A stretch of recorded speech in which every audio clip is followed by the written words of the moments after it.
in his 2020 BBC lecture, Mark Carney talked about the shift from the market economy to what he calls the market society. And in that, he talks about the gap between the values, the economic values of the market system, that market systems work and address problems of human society as a failed model, and that there is a huge gap that has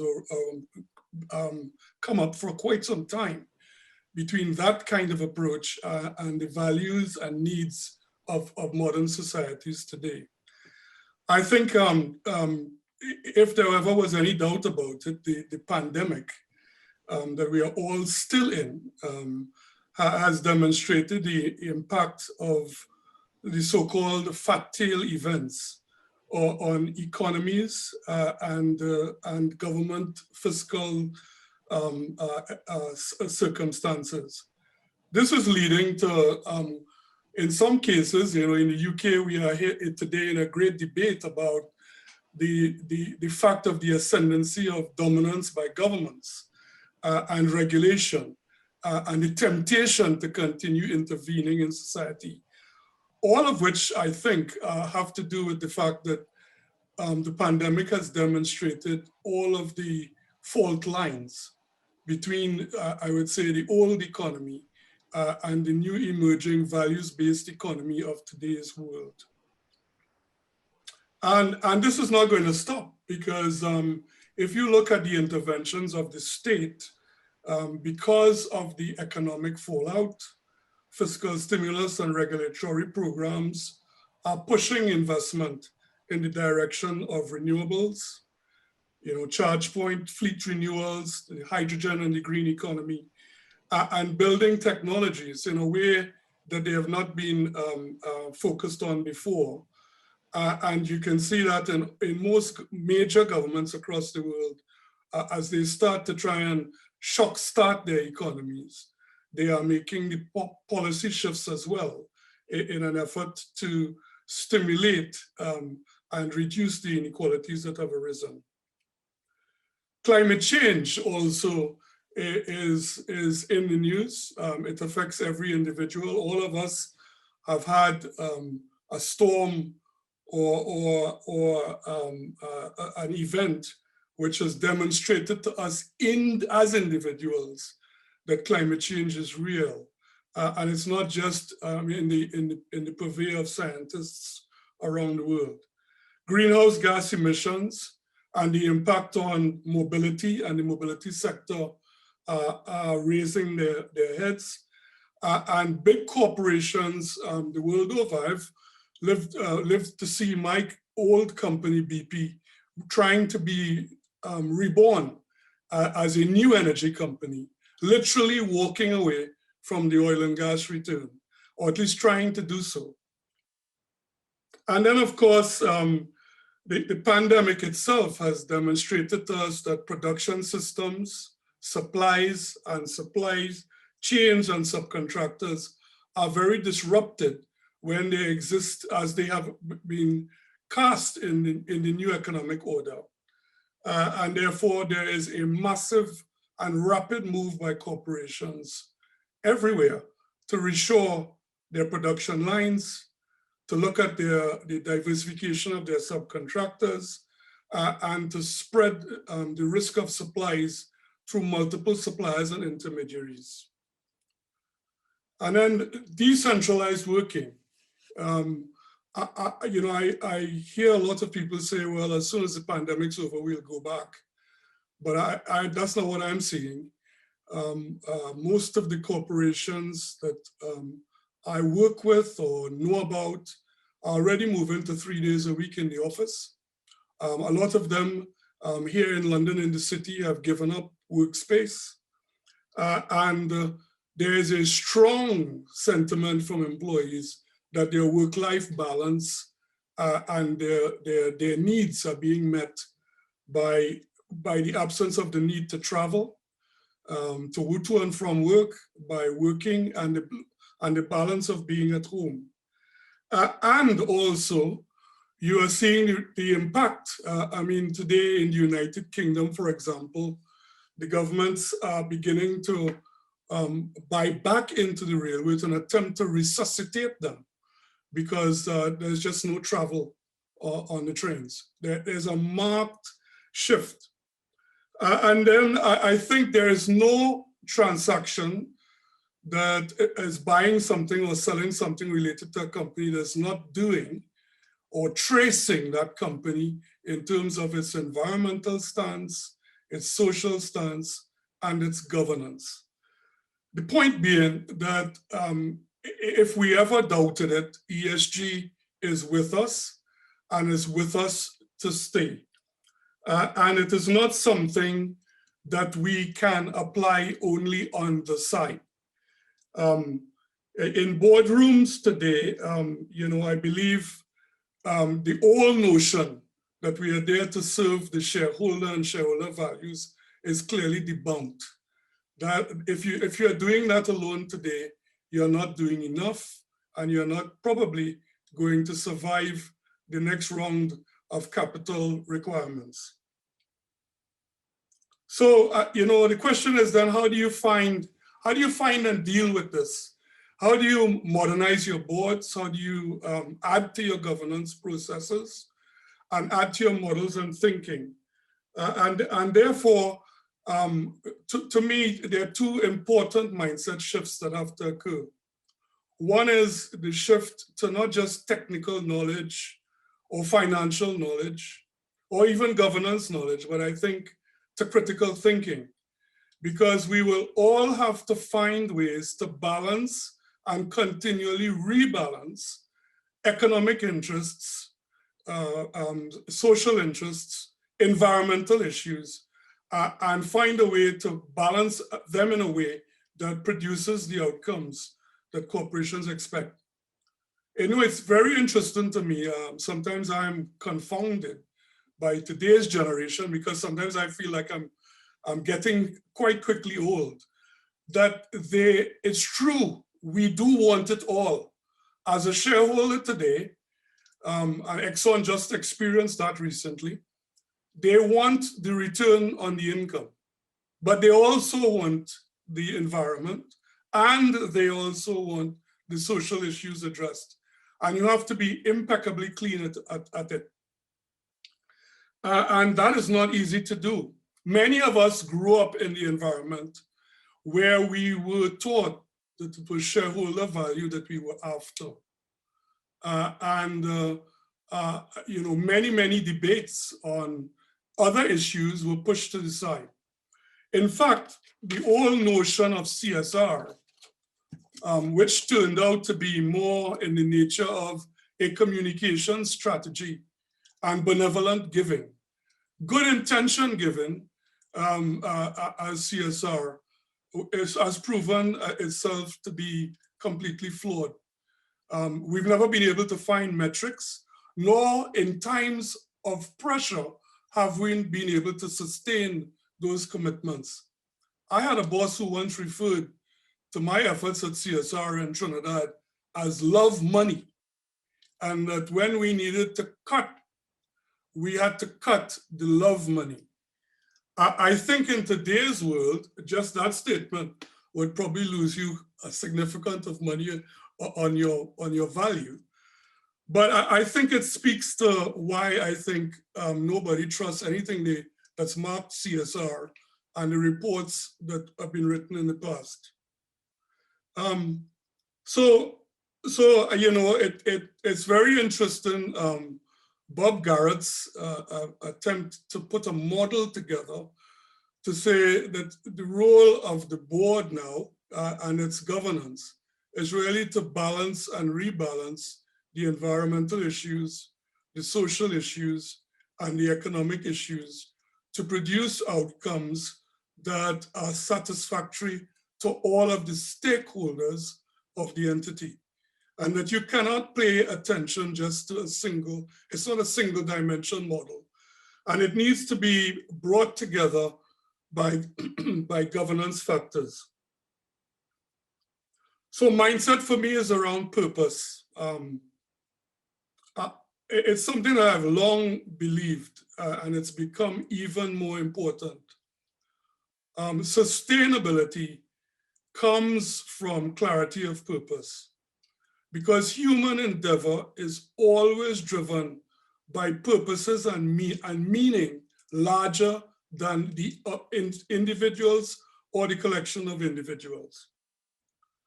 So purpose, why we do it, not just what we do. Business plans aren't sufficient, as necessary as they are. Visions aren't sufficient, as necessary as they are. Values are often derived from the purpose for which you exist. So I think a critical examination of purpose. I think it will require us to shift our minds to new solutions. It's often lazy business practice to just focus on the money and the near term. One of the biggest challenges, I think, of executives and boards going forward will be how they find a way to combine the three. And I know people will shout at me, well, in the Caribbean, you know, this is still in its nascent stages. My point on that is simple. If we wait till it's with us, it will be through us, and we'll be in the rearview mirror of it before we can implement the changes. Because it requires not just a mindset shift, it requires a very fundamental examination of the reason for the business and the values of that business. I will sort of rest there for now. I hope that helps. And Kristine, I hope you found enough time. I'm not a long speaker these days. No, but that was very well done, brilliantly done. So thank you. Good opening, Bat. And so Kristine, yes, we just invite you now to take the floor. Thanks, Kamla. I think one of the things that I wanted to focus on was the role of entrepreneurship. I think, Kamla, you'd reached out on that particular issue. The role of entrepreneurship on this EES&G, and was that really the piece that was missing? And I would say that really, if you look at our societies and our economies, entrepreneurship really is the greatest source of value creation that exists. And my view is that in order to tackle the most fundamental environmental and social issues in business, we need to have the wealth creation that supports it, rather than, you know, trying to raise money from philanthropic sources. I think that the true value creation from business and commercial activity is really what makes the pursuit of these objectives sustainable. And if we're going to tackle these problems in a sort of long-term fundamental way, it needs to be done with that as a source of capital. I think that entrepreneurs are particularly skilled at bringing together, you know, financial and human capital to solve difficult problems. And I think many of you would have seen the Bill Gates series, where he brought together the best technical minds to solve real world health problems in India and so on, you know, disease problems, etc. And it's the same principle: bring together the technical know-how, find sources of capital, connect the two, and really unlock, you know, major impact. I think if you look at the work of Michael Porter, he's done the same thing in solving, you know, water problems around the world. And that's really, I mean, he basically took his 5 forces model that he became quite famous for business schools around the world, and used it to tackle, you know, some real non-profit issues in Upper New York, and, you know, global water problems and safety problems, health problems, etc. And I think that is really the way to do it. If we look, for example, many of us would have, Robert, I'm sure you have looked at numerous renewable energy projects around the region over the last 10, 15 years. And there are actually very few of them that make money or that have made money. Now, that's not to say that there won't be many in the future. But the fact is that unless we can have these projects really have a sound economic base, they don't get funded and therefore they don't create any social impact. So you really cannot separate the two of those things.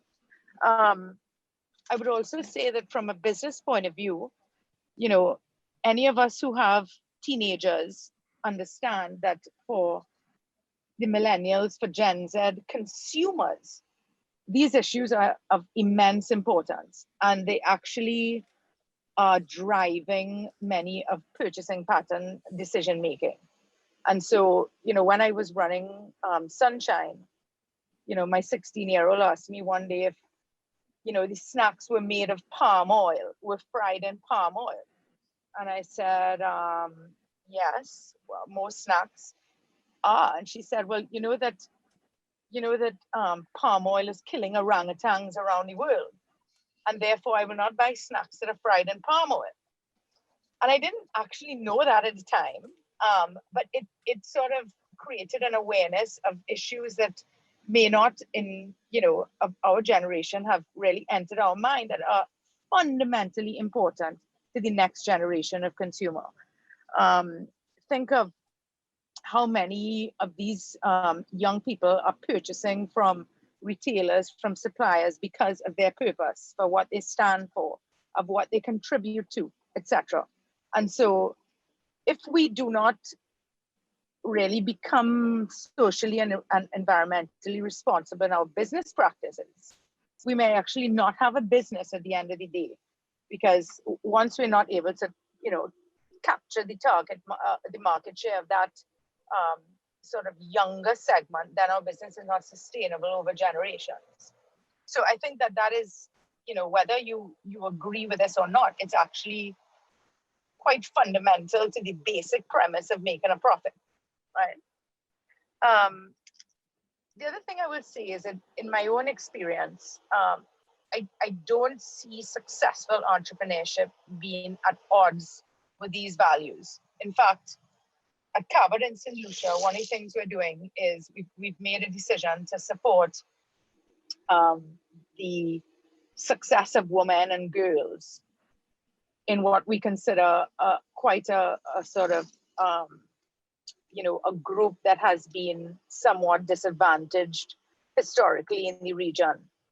And, you know, it is the purpose of an entrepreneurship that will now fuel role models, capital, educational opportunities, support for childcare, etc., into this very important goal. And so, you know, as Bob said in his article, you know, value and values absolutely come together in a most powerful way.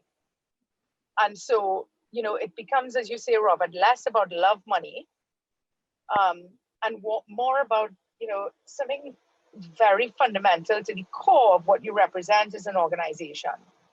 And then, of course, from a sort of business point of view, it gives you a social license to operate in harmony with a community, in a community where you will basically source most of your labor and, you know, expect them to deliver a level of service for your guests that basically ensure your profitability at the end of the day. So it's really one big virtual cycle.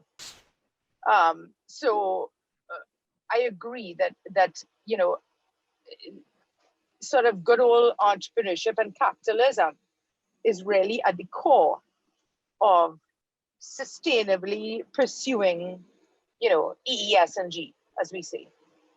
Mm-hmm. Mm-hmm. So okay. Over to you, Jackie. Yes, I think that was also brilliantly shared, Kristine. Certainly a lot of really good food for thought and bringing in that whole perspective of we are not necessarily bad talking the financials and the importance of wealth creation as well. It's all part of what needs to be done. So we'll go to our third panelist now. and ask Jacqueline Quamina if she will take the floor and share her thoughts on this whole creation of the new corporate mindset. Thank you very much, and thank you for inviting me to speak this evening. Two hard acts to follow, but we'll see how we can do. I wanted to start, first of all, I suppose where Robert talked about his love money is kind of where I thought I would begin. And I find it very interesting. I think now I have lived long enough and worked long enough to look back and see the development of these various initiatives over the years. And I sort of went back to when I first started to work, and everybody, every company, every operation in Trinidad had a public relations officer, and they were extraordinarily glamorous. And they were the face of the company. They were the face you saw in the media. They were the face that interacted with the media. They made the donations. They were the people. They were the company. And I mean, there were some really hardworking, well-known individuals at companies like Whitco and the Hilton and in all the banks, and I mean, tremendous people. But they were public relations, and their job was to make the company look good, and they were the face of the company. And that was in the, I'm going to date myself now, but can't really hide that, in the 1970s, maybe into the 80s, we had public relations. And then we moved into the CSR, where it was a little more all-encompassing, although Robert wasn't very kind to the concept. I think there was a lot of genuine thought behind it, that an organization couldn't just exist in a vacuum. It had to look after the environment around it. And a lot of the companies in Trinidad and Tobago and in the Caribbean had very well-developed CSR plans and did a lot of good. Generally there, the gauge would have been about 1% of your net profit should be spent on your CSR.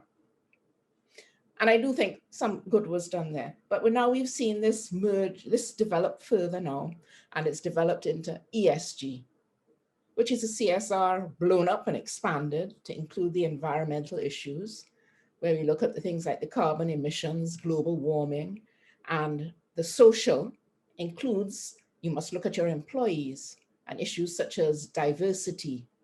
So it really has developed and transformed into something totally different from where it began in the 1970s. And I think COVID in Trinidad and Tobago has forced all of us and all of us on boards to look and recognize ESG. I mean, we were lagging behind the rest of the world in this respect. And COVID has caused a certain amount of disruption, or as Schumpeter would have said, creative destruction, and you must never waste a crisis. And I don't think the crisis will be wasted.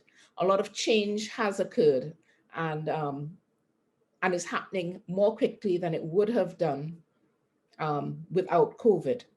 And ESG and the introduction of ESG has pushed that along as well, where sustainability of the operation has become key.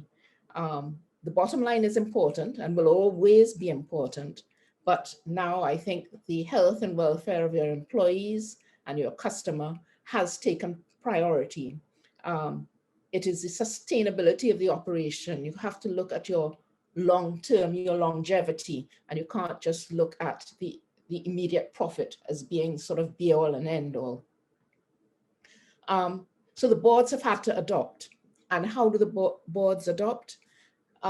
Governance is your framework through which the company operates and meets its responsibilities. And governance can't be stagnant. It can't be rigid. It has to be flexible and change with the environment around it. Strategy is also a board responsibility. So governance and the strategy have to, one of the pet terms now, pivot, so that there is now a long-term focus and not just an immediate focus on short-term gains and on your profitability. It has to be adapted, governance, framework has to be adapted to include the environmental and societal concerns. And there is need for a new framework. The board has to expand its scope and look at all its stakeholders. And Robert made that point very clearly, and I absolutely agree with what he said. It's not just the shareholder. At those days have long gone. You have to look at your employees in terms of diversity and health and safety. You have to look at your customers. Maybe if you're a bank, you have to look at things like financial inclusion and lendings and how the lendings are made and who they are made to. You have to look at your suppliers and your communities and the environment as a whole. So there's a lot of change that the boards are required to look at and have to adopt. And this has to be done through their governance structure. It has to be built into the whole operation. And the stakeholders have an expectation, and Kristine was making that point very clearly. All our stakeholders expect us to adopt it. So we have to jump on board quickly. And I think several of the companies are in fact doing that now. It needs to be measurable. It needs to be able to stand alongside your financial statements, and it should be linked to your senior management compensation in terms of targets to ensure that it is in fact implemented. As we always say, if it's not measured, it won't be done. This is not a PR exercise, and it's not what is one of the terms. Terms now is greenwashing. This is not greenwashing. It has to be real and measurable and adapt to long-term sustainability. Failure to adapt will put your organization at risk. So in the Caribbean, we're lucky in that we are a bit ahead of the regulators. It's going to come down heavily on us, but we're in a good place now, but we need to jump on board quickly and make sure that we engage in ESG and make it part of what we do on a daily basis quickly before it becomes a requirement. And then we can help and guide the regulators in doing that as well. It will become a listing requirement, and it will be a requirement. I mean, your lenders will be looking at you to see what you're doing in terms of ESG.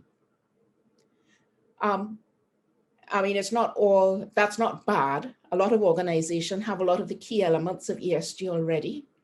Again, not to knock the CSR, but those can be restructured and reprogrammed to incorporate, become more measurable, and have targets that make everyone accountable. A lot of places have very sophisticated HR policies nowadays that try to be more inclusive of their staff. So we need to look and reevaluate these programs and to expand them and include, if they're not already there, include more things on the environment. Some of the changes may be costly, but it doesn't have to be done all at once. You could take it step by step, but we have to get there. COVID has helped us to recognize the need and has made it much more urgent, and we need to get on board quickly. So economic growth and sustainability are inextricably linked. And the more sustainable the business is, ultimately, in the long term, it will command a better price. So that's it. Thank you. Thank you very much, Jacqueline. That contribution too is totally appreciated. I tell you, there is nothing to compare with experience, and being able to bring that history to us and seeing how the whole, what Robert described earlier as having to move to that critical thinking part, how we have evolved in our governance practices over the while. So, Mr. Riley, I want to come back to you now and ask you to reflect and comment on what you have heard from our two panelists. Since you opened, you now get a chance to respond and add. Yeah, no, I will say, Jackie very much appreciated the balance and the ideas about the practical approach to the implementation of ESG. Yes, I knocked CSR principally, not that it didn't do good. It did good. There was a lot of good done. But I think what's required now is for the solution to be an integration of these concerns and issues into the fundamentals and day-to-day operating of the business. I think the way we did it, in a lot of cases, it was something we did in our trusts or in other parts of the organization. I think now this is a fundamental of everything and every decision that you make. And I think, Jackie, you brought that out very well in how systems have to be altered and adapted in order to incorporate it more holistically into the business. And I'm in agreement with Kristine. I think, you know, I really do fundamentally believe that a lot of the corporations in the Caribbean are carrying the weight of the developmental challenge that we face, and are probably in a really good place to do it once they incorporate and adapt and strengthen some of their governance, particularly the smaller family businesses. I think that's one of the challenges. Often they are being held captive to their governance structures, and those don't allow them to adapt fast enough into the future. And then finally, just a word, I think, you know, I think in the Caribbean, I think it's very critical that we pay more attention to the environmental issues. I mean, I think for the Caribbean, the environmental global warming is an existential threat. You know, there are models that we see all the time that would suggest some of the Caribbean islands they would not exist if they existed in the way that we do now. And it's not a long way off. There was a time when, you know, I remember I was involved in an exercise called Vision 2020, and it actually seemed as though it was so far away, and it's in the rearview mirror now. And I think it's the same thing when you look at the critical nature of global warming, where we are with it and the consequences and how rapidly they do shift. I think it's something that we have to pay as much. I think the social justice piece, I think we get that a lot. I don't know if we're doing enough. I don't believe we're doing enough. But the environmental piece, to complicate matters, we have to take that into account. You just have to be in the insurance business in the Caribbean to know it's a significant issue already. And I'll leave it there for now, Quamina. Thank you. Okay, thank you so much, Mr. Riley. You know, I want to be the devil's advocate and say that to an extent, the fact that we were not able to develop the metrics for CSR, and we are not happy to say that we were able to make that move away from profit maximizations and shareholder wealth focus, as much as it has been around with us for 2 decades, has to do with really the mindset of directors in the boardroom. And I wanted to link that to what Kristine shared as her example, which to me is really one of the fundamental drivers as we move forward. And she spoke to the fact that her 16-year-old asked, so do you use palm oil in your products? Because if you do, we are no longer going to support that company. You know, and so what we are seeing is really as well 2 entirely different value systems where the younger generation are thinking things differently. But at the moment, the boardroom is still pretty much populated with with persons who would have gone through the whole CSR journey, not arrived with the metrics, really saw it as being a benevolent something that you give charitable, you know, and not really tie it fundamentally to your strategy and your strategic purpose.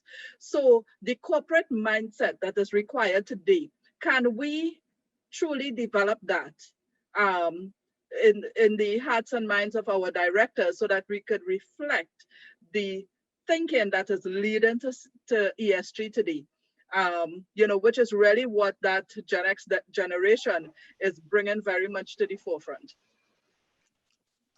Well, Kamla, let me just say that, and I think Joanna Barrows asked a question about how do we get small and medium enterprises to go that way. And the reality is that I think there will be enough pressure. For example, at the bank, at Republic, we just started a program where we will focus now on green projects, on environmentally sustainable, sorry about the noise, financing and so on.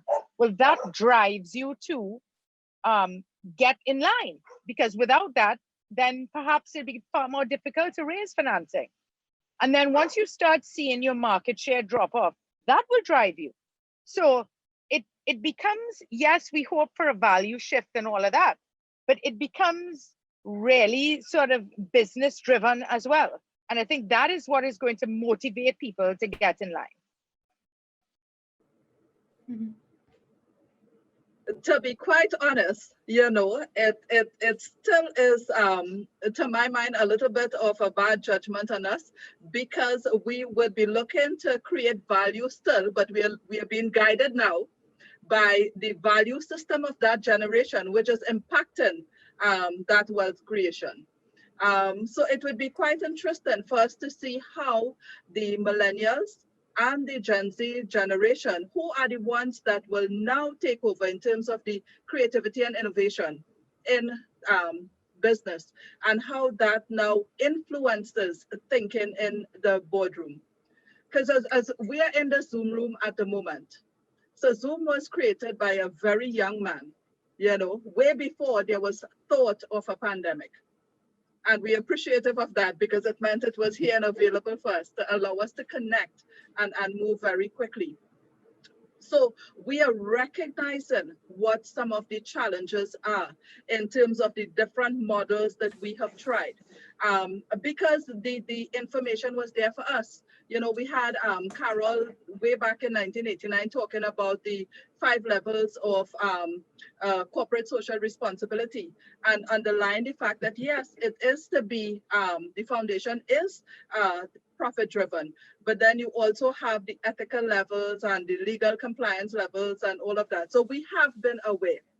Yet we find ourselves today at this point where we are talking about ESG and fundamentally recognizing that we have not truly been able to embrace that concept of not focusing only on the financial bottom line, but truly showing the value in being able to embrace factors impacting the environment, embrace the way in which we treat and deal with persons, and part of which was actually demonstrated this morning in the presentation that Ronelle gave. There's still so much we need to do in building the competence of directors in the boardroom. So what do we need to do to actually be able to change that mindset, so we no longer stuck on, there's a lovely new buzzword, it's ESG, but are we going to say 10 years from now that we still really did not have the metrics that allowed us to measure and know whether we were achieving it? I think now this is a very different, ESG is a very different ball game, and that is why it's so exciting, because it's going to cause us to measure it, and it's going to be measured in such a way it can stand up. You're going to have your financial statements, and you're going to have your ESG report, and they're going to both be you're going to be judged on both of those. So you can't afford to operate in the silo anymore, where you just produce a pretty pamphlet and put it there, and everybody thinks that's your CSR and you've done your duty in that respect. It has to be integrated. And because of the risk to the organization, the ESG reporting is going to be as critical as your financial statements. You may make a loss, like a lot of companies may make a loss this year, but are you going to survive next year and be here 5 years down the line? That is what is going to be important. And the directors have to make that change. that is their responsibility. And that's where the governance issue comes in. It is their responsibility to take this on board and introduce it to their companies at whatever level the company is. Yes, agreed. But as Joanna is also sharing in the chat, you know, she says, so Mr. Riley is sounding the alarm bells for the environment. And except for St. Lucia, few governments in the region even have a genuine concept of climate change. Large companies do have a role to play in green leadership, but profit margins still determine that role. I think that's maybe not a fair statement. As I say, it's new and companies are looking at it. So we're not going to see the impact outright, but I mean, you're seeing things changing gradually. I mean, you're not going to want to do something that is going to impact your bottom line and hurt it once for all. It'll be a gradual thing. So if you're changing to solar power, I think the change is fairly expensive. And actually that's one that's being supported by government with tax relief and some benefit there. So it will take time, but it will happen.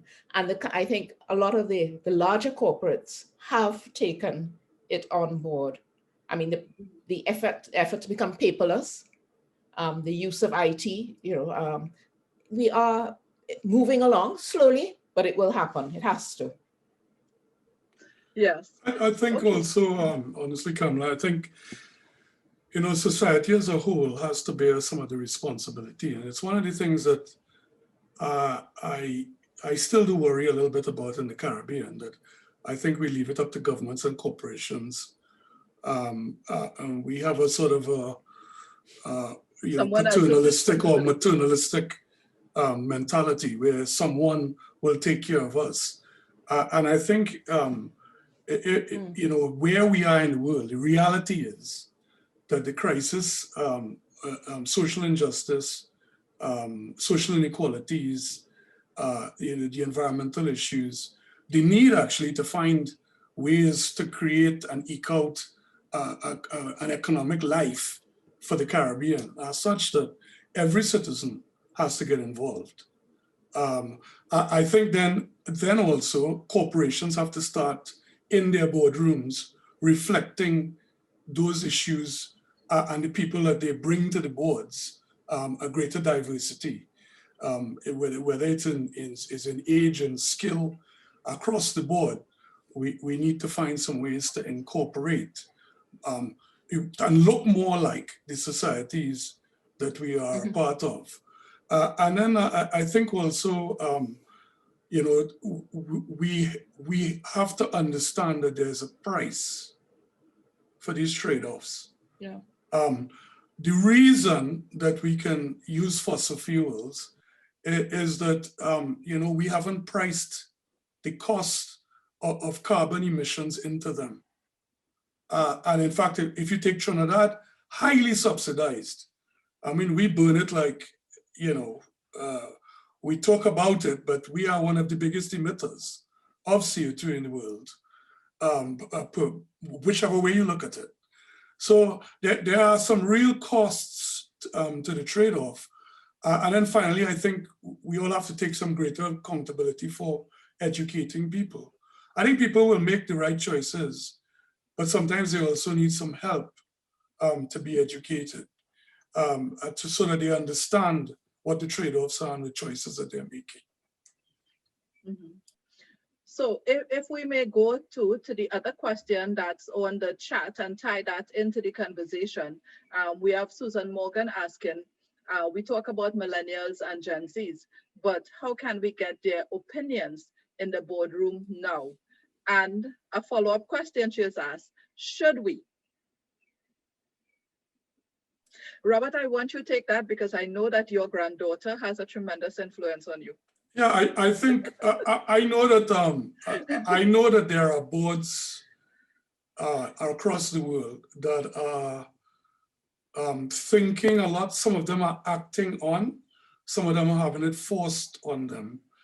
So I don't know how long ago now, maybe a month ago, Exxon had to put 2 activists on their board. They didn't have a choice at the annual general meeting. they got enough votes to be placed on the board. I know there are some corporations that are deliberately putting GZs on their boards, giving them development, giving them opportunity, but listening as well, because sometimes you do need some of the diversity. It's a very interesting thing that Kristine demonstrated it today. I think it's you know, and people judge however you want to say it, I'll say it. I think it's very important that we get more women on our boards, because that conversation Kristine had with her daughter, I think it's obviously shot up and hit her in the face very hard. And she takes that straight into the boardroom. So there are different ways. It doesn't always have to be directly, but it is by being in touch with and having the kind of diversity, a mindset that says we need as diverse a board as we can get. And we have to work hard to get it. It's not good enough anymore for us to say, you know, they don't have experience, they're not old enough, they haven't led a Fortune 100 or 500 or a big Trinidad firm. That's not enough anymore. Agreed. And of course, none of us will disagree with the notion that there should be more women in the boardroom. But so let's explore the point though that you have raised, which is building that awareness, you know. So sometimes, however we get the information, whether we invite the millennials into the boardroom or we open ourselves to their feedback and ensure that that view is taken into the boardroom. So there's a certain amount of awareness that's being built in the boardroom now. But how do we now transform that mindset in the boardroom so that we can develop that critical thinking skill that you said, Robert, must be part of the skill set of the director today? Because we are looking at the fact that it's innovation and creativity that's really going to differentiate competitiveness in organizations. And a lot of that innovation and creativity is truly being driven by the technology and changes that we are not familiar with. You know, that we have to ask our children to show us how to use the features of the smartphone, or, you know, how to find the different things in Zoom and these things which will help make the difference in the way in which we do things. So how do we now move to that point of being able to develop the kind of critical thinking skills for directors in the boardroom that may be a natural for that younger generation, because they've been exposed to so much more information and feel more competent and confident with information which they are getting and feel that this is what the world is like now? How do we go about developing? Do we have to create a new model for us for how we will develop that effective and competent director who is a critical thinker in the boardroom?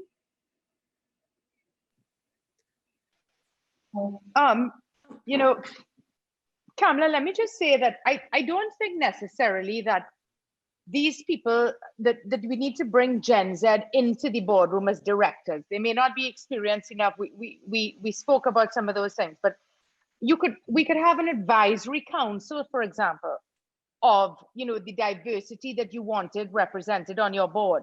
You know, in much the same way as we do market research or, you know, stakeholder consultation, stakeholder engagement.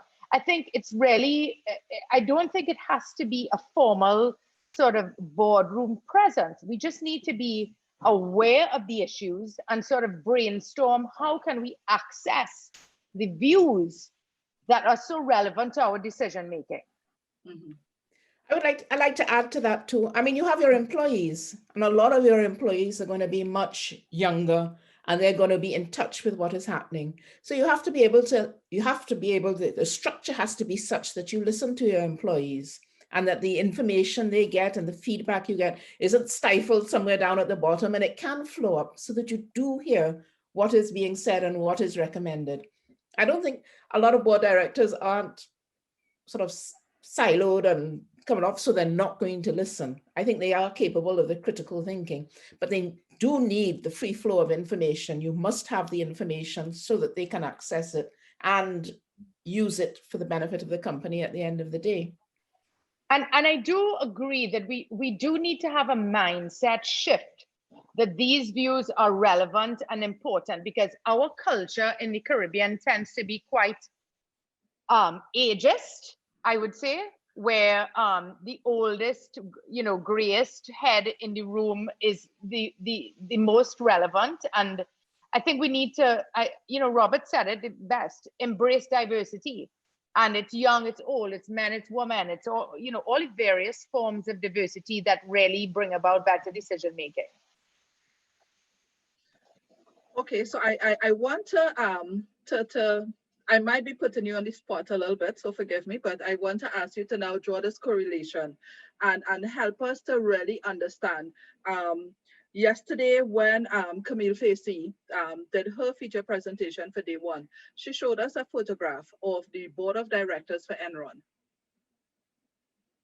And the photograph reflected some of the most seasoned persons, chairmen of various energy companies, and so who had tremendous experience, educated at Ivy League schools and all that kind of thing, But of course, the visible part of it too was they were basically a photo of all white men with one woman, in the photo.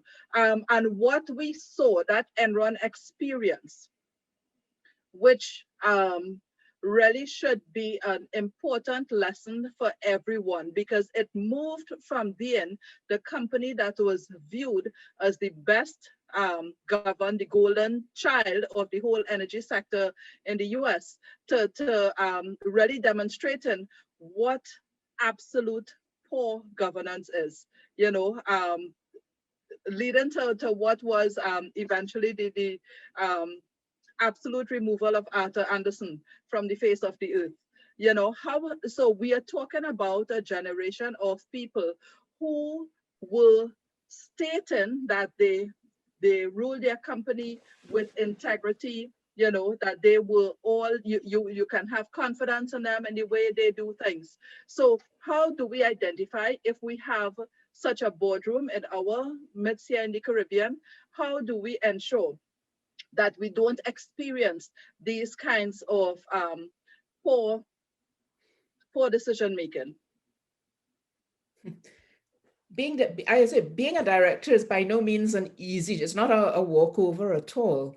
You have to be able to balance your responsibilities as a director and sort of separate them and look at them, and as well as avoid trying to micromanage the company, right? And somewhere in there, you have to find the correct balance.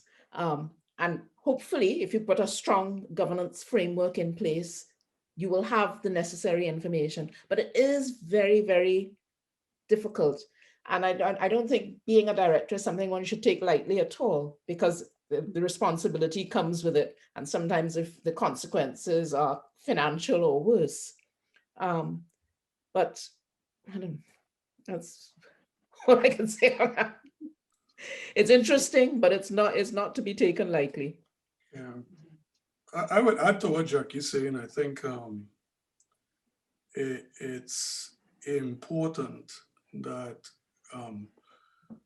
that boards as a whole take very seriously who they are inviting onto boards, the quality of the individuals, the diversity of thought, gender, race are critical, because they're different perspectives.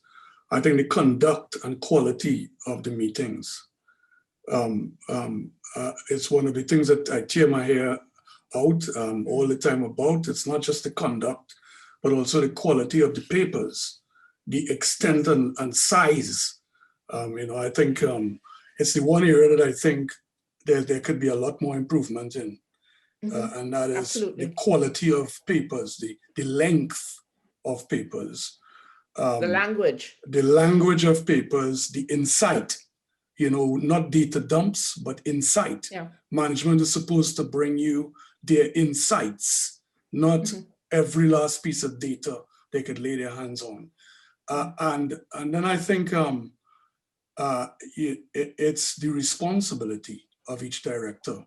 I think if I can recollect a little bit about the Exxon, the Enron fiasco, there were quite a few directors who knew better, had the experience and knowledge, but just allowed things to happen. They never queried. I mean, there were people on the audit committee at Enron who were not even paying attention to their papers. And we know of at least a couple in the Caribbean where when people were taken into examinations in inquiries, knew very little about what was really transpiring on their watch in things like audit committees. And then I think there's a big distinction from micromanaging, almost trying to catch the management out by test, to what I call building organized assurance.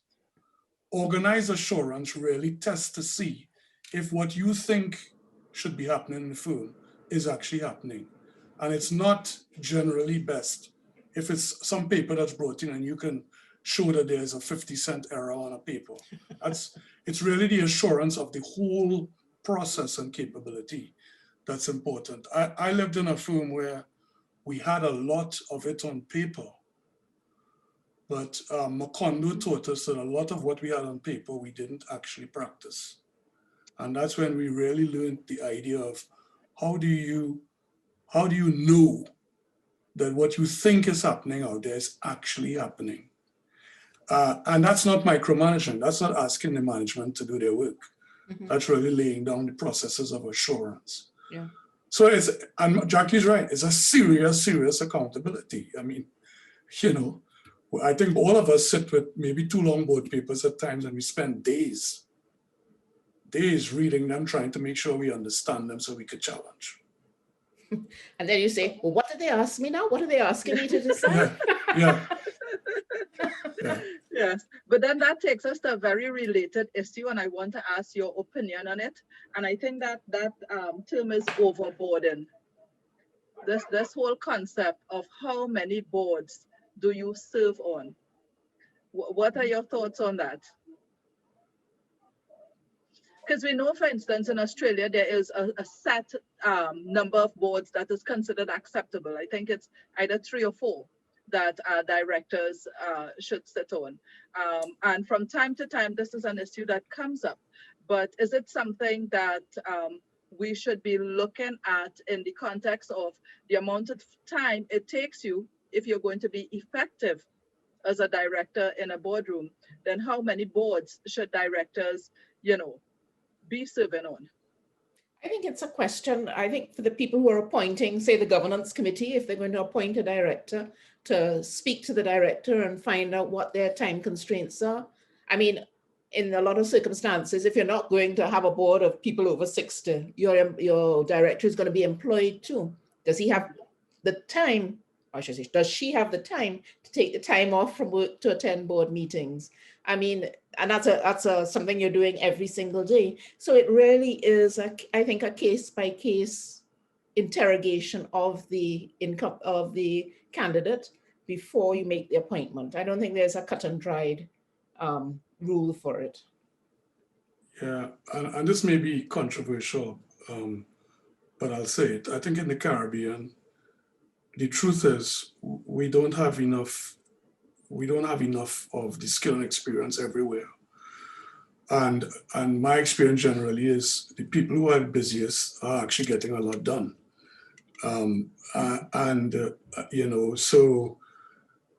think it's I guess I could tell this tale out of school. In one board that I'm on, where we discussed this in governance, and we've amended our letter to actually say to the director as part of the conversation, if we invite you, this is what we kind of expect. This is the kind of time we've tried to estimate what the real time commitments are.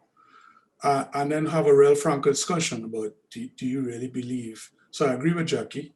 I think it's very important that the board, really is upfront about how much time it takes. And it does add up.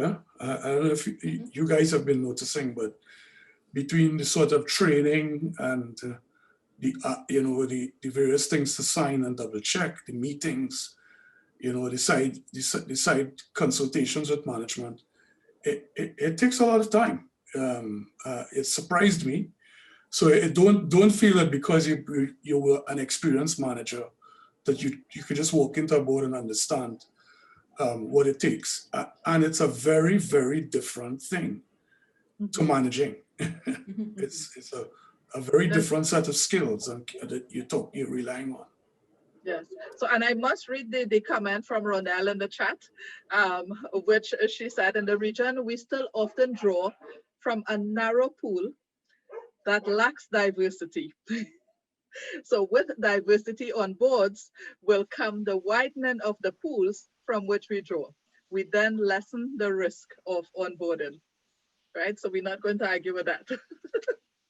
All right, so I want to actually swing the pendulum to an opposite point of view now, because I have often tried to understand this notion of overboarding, because it was a very political issue in this country a few years ago, as you were trying to determine, well, how many boards should directors be appointed on, and that kind of thing. And I remember while I was doing my MBA at the Lockjack School of Business, one of our professors was from Finland.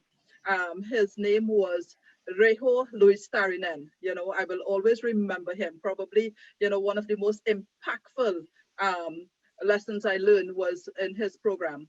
And he was on the board of multiple organizations, and I remember at the time it didn't make much sense to me, but today I recollect it. He said, when you are on these boards, you have so many board papers that you need to read that you could spend all of your time, just reading.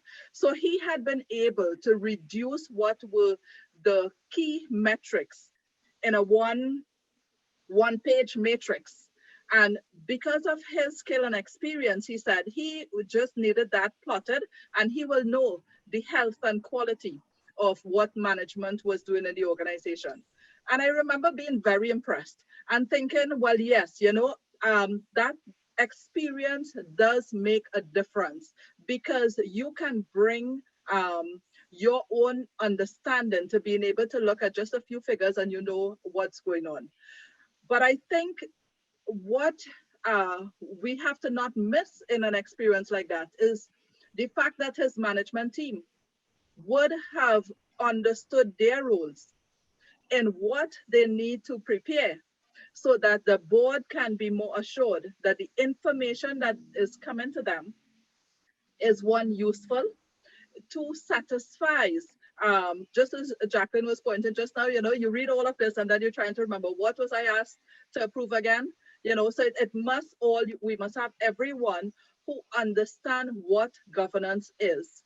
That separation between what is management and what is governance, and how management supports governance, and I want to say that this is something that really needs to be done throughout the organization, so that you can be more assured that the practices within the organization, and I really want to come to Kristine with this, because Kristine, I'm thinking that this is possibly something that is already practiced, given the contribution you made earlier, and seeing the linkages. So the board will see the linkages between all that the employees do and how it impacts customers and all that to get your outcome.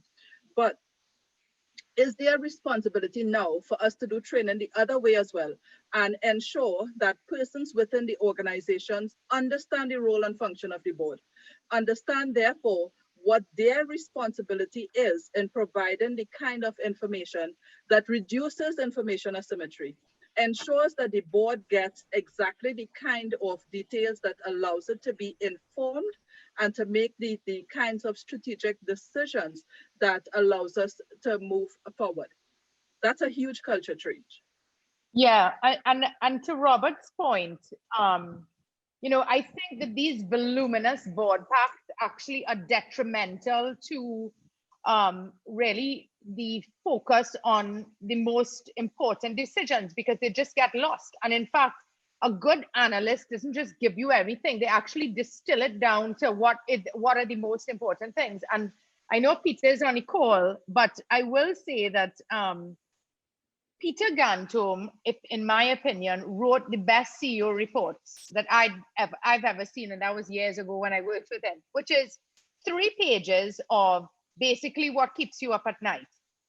And I think those are the most excellent CEO reports because it assumes that anything I'm not telling you is under control. Of course, this takes some trust and some relationship building over years to sort of, believe in the competency of your CEO and your management team. But assuming that is in place, I don't want a report that tells me that, what the HR report is and the anti-money laundering is in compliance and all the things that are on green. You assume that, that's taken care of. What you want to know are things that are on amber and on red, because that is where I think the board can most effectively add value. And that's really what we should be discussing rather than, 300 pages of just, mind-numbing detail that really adds no value to any discussion. Mm-hmm.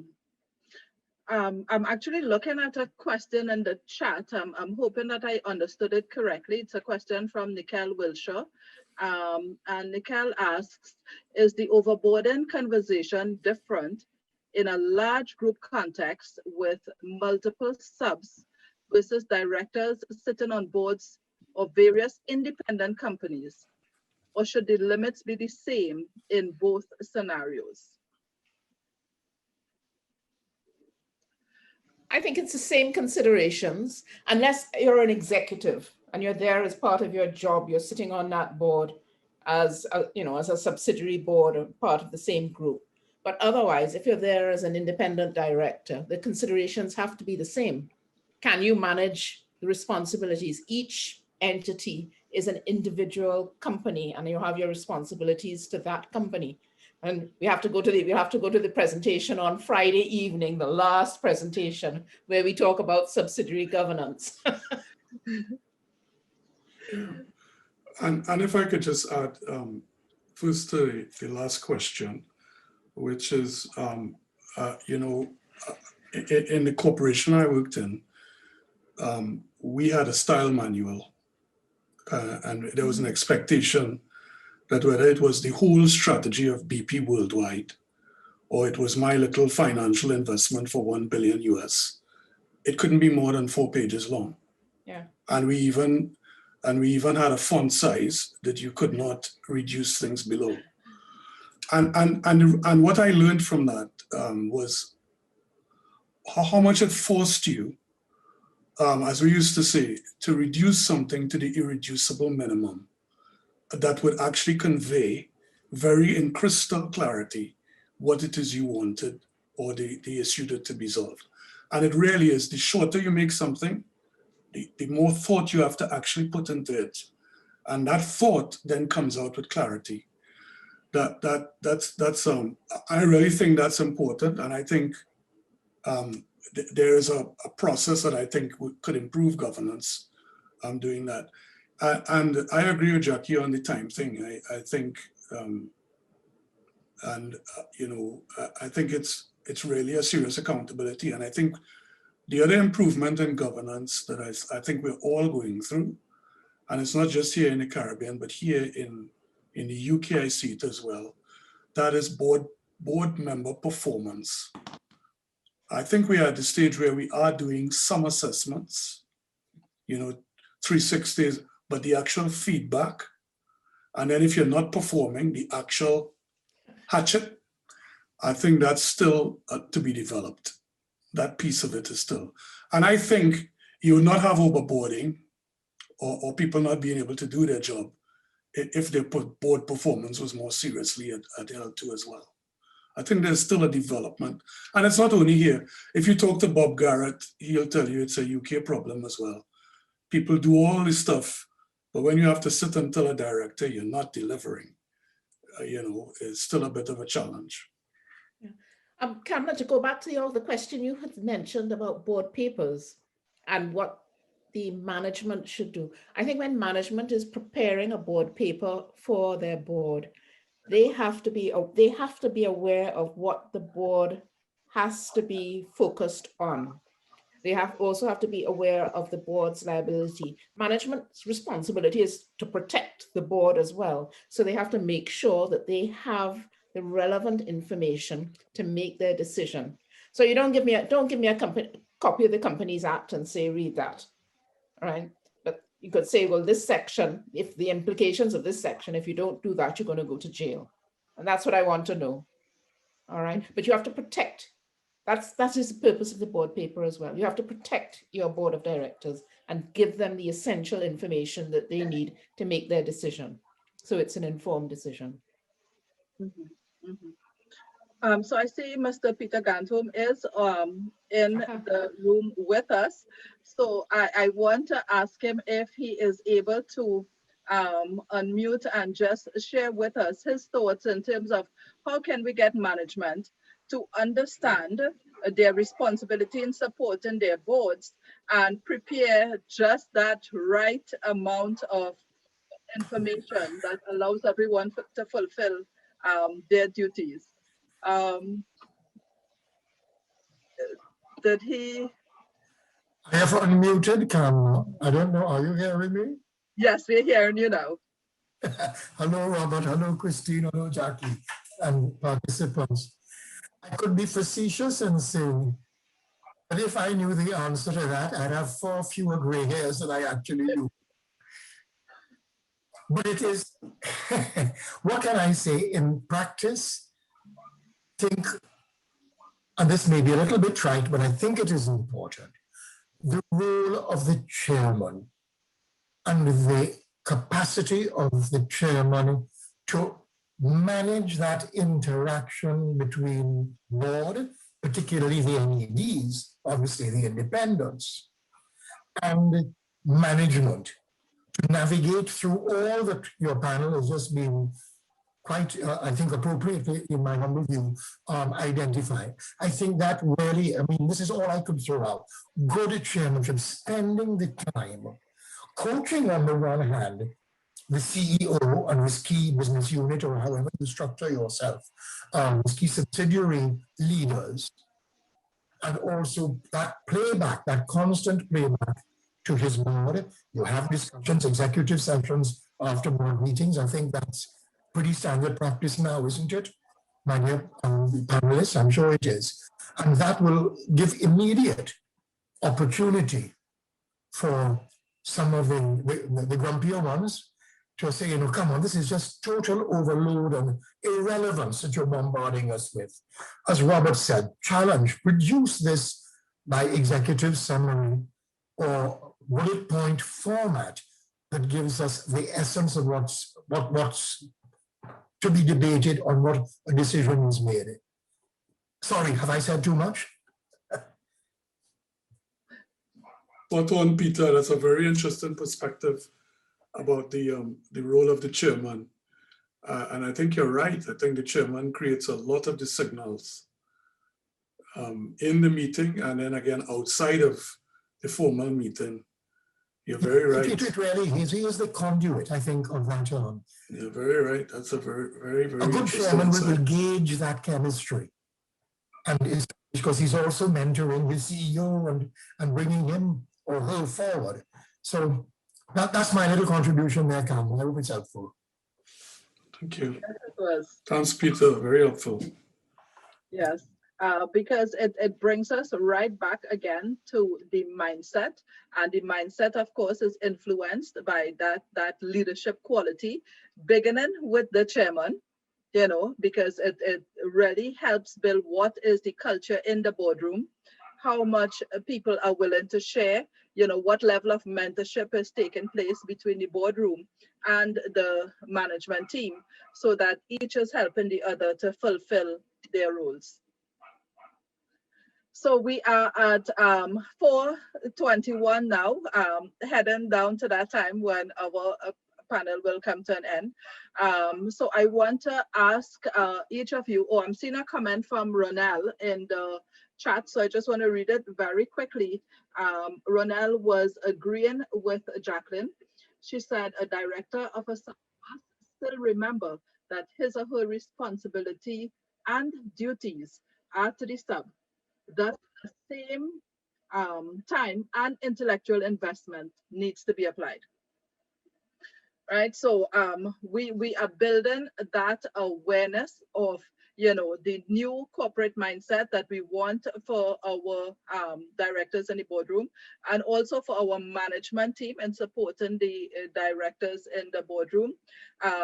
Where we are now at is how do we build the desire to ensure that competence becomes the next step, that everyone becomes trained and more aware in terms of how can they actually carry out what is that level of critical thinking that needs to be done to employ entrepreneurship, to have care for the environment, to show an embracing of the people who have been impacted by your decision, you know, and at the same time, that long-term sustainability of your organization. So I'm going to ask each of you for your closing thoughts. You know, what are some of the key takeaways that you would want our participants to have as we move into what should be the future of governance for all of us? So Robert, may I start with you again? I think as I start off by saying I genuinely believe that this has been a trend for some time, and I think the pandemic, which we're still in, has just accelerated the realities and the opportunities.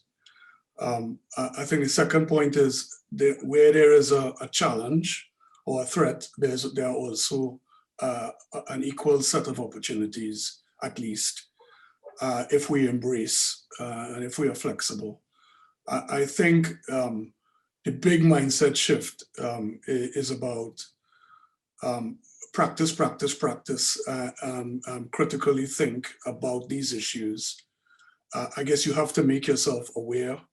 And I know some of the boards that I'm on, we're spending time inviting people in to talk to us about some of the topics seem sometimes very esoteric at the moment, but it's all part of putting information in the system that allows you to start tuning and thinking. And then the final one is, I think if each director would give thought, maybe to Garrett's model, to keep in mind that as they sit there, they're really trying to balance and understand the impact of that decision, not just on the bottom line, but the social line and the client and the environmental line. I think it'll go a long way to assisting. So that is each decision, we make this each decision by each decision. It's not like here's the economic decision today and tomorrow we will deal with an environmental decision. I think you have to start thinking about how you integrate. So critically think and then integrate this into all of your decisions, thinking about the impact of them decision by decision. Okay, good. Thank you so much. Kristine, may I invite you to give us? Yeah. You know, I think I think if you look at, you know, generations and the last sort of 100 years of history, where I think we're in an era now where business is probably has the greatest leadership role in terms of shaping society into the future, more than it has had in the past. I think we've seen a shift away from politics towards business. And I think that's a very exciting thing, because now we can, all of us on this call and all of whom we interact with, do have the power to sort of create a future for our children that is remarkably different, and really have a lot more impact than we may have had in the past. And the one thing I want to say about diversity, I think whoever made the point is absolutely right. Diverse thought comes from diverse boards. and diverse engagement. And someone on the chat said, talked about the thin pool of talent. And I think, you know, we've recently gone through an exercise at the bank where I think if you are, I think creating the diversity requires us to be proactive. It can't be just, you know, who we know. We actually have to make an effort to go out there and generate a list of candidates that is far more extensive than what might immediately come to mind. The other thing I would say is that I firmly believe that talent can be sourced from all over the world. Why do we feel, that's my opinion, I don't feel the need to be confined to, you know, people just from the region or living in the region. I think we're becoming more global in everything that we do. And I think that there are much greater pools of talent, of people out there that are, you know, willing and able and interested in contributing to the Caribbean setting. So I think that we can certainly up our game on that with a little effort. Great. Thank you very much, Kristine. Jacqueline, let's hear your closing thoughts. Yeah, I think the environment we're in now, as horrible as it is a very exciting one, an exciting one for companies and organizations. I think it's for us to embrace it, to embrace the concept of ESG and really weave it into our companies, to practice it, to make it part of what we are doing. I think COVID has presented us with a lot of opportunities. And I think some of the changes I have seen have been really amazing, things I would not have done before. Filing my income tax online, I thought, whoa, paying my national insurance online is, you know, wow, things that you just never did before. And we have to embrace that, roll it forward, take the ESG with it and make the most of it. It's not, there's an expression I was reading the other day that I have to use. It's not just lipstick on a pig. I thought that was so good. I think I'm going to use that all the time now. It's not just lipstick on a pig. We have to really embrace it and use it. And we have to bring along our directors with it so that they understand it. They, critical thinking, I don't know, maybe, yeah, I don't know if you can teach critical thinking. I'm not sure, but you have to have a level of understanding when you enter the boardroom, and you're hoping that your directors will come with a certain amount of intelligence. I mean, I've always said you're on several of the boards I've sat, your papers and everything have to address, God, it sounds bad now, the lowest common denominator at the board table. They have to be that way. But you have to bring everyone, once they're there, you have to bring everyone up to the same level and make sure that they understand and that they embrace the ESG concept as well. And we will be sustainable, we'll survive. Yes, thank you. Thank you so much, Jacqueline. I appreciate that feedback. I like that phrase too. It must be something I should a lipstick on a pig. Okay. But I want to thank each of you for taking the time to join us for today's session.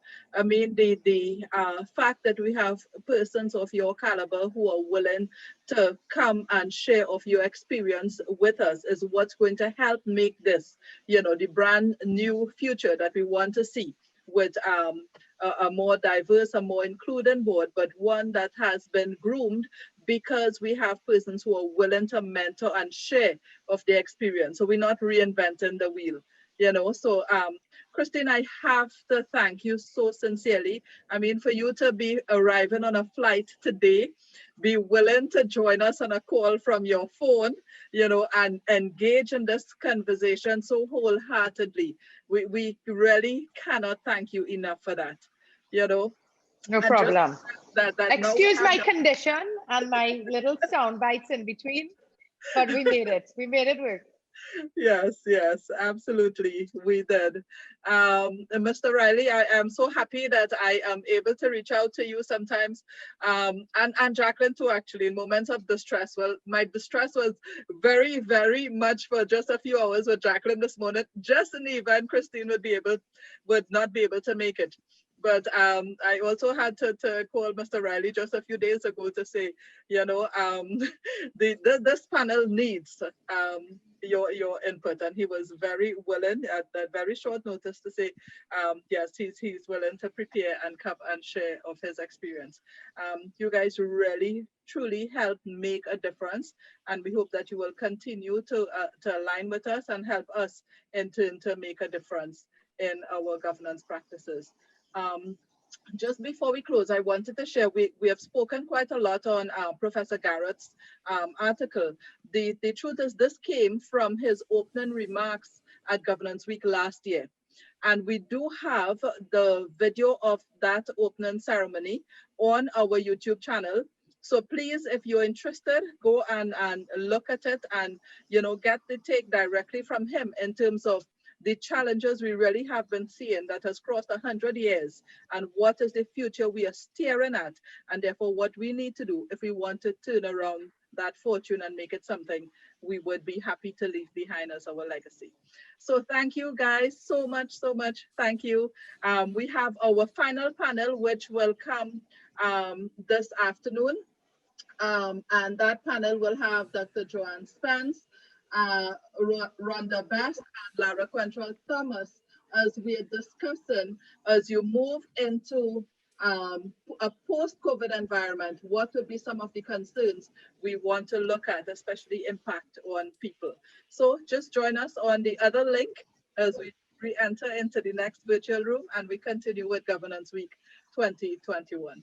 Thank you all so much. Bye. Have a good afternoon. Have a good evening, everyone.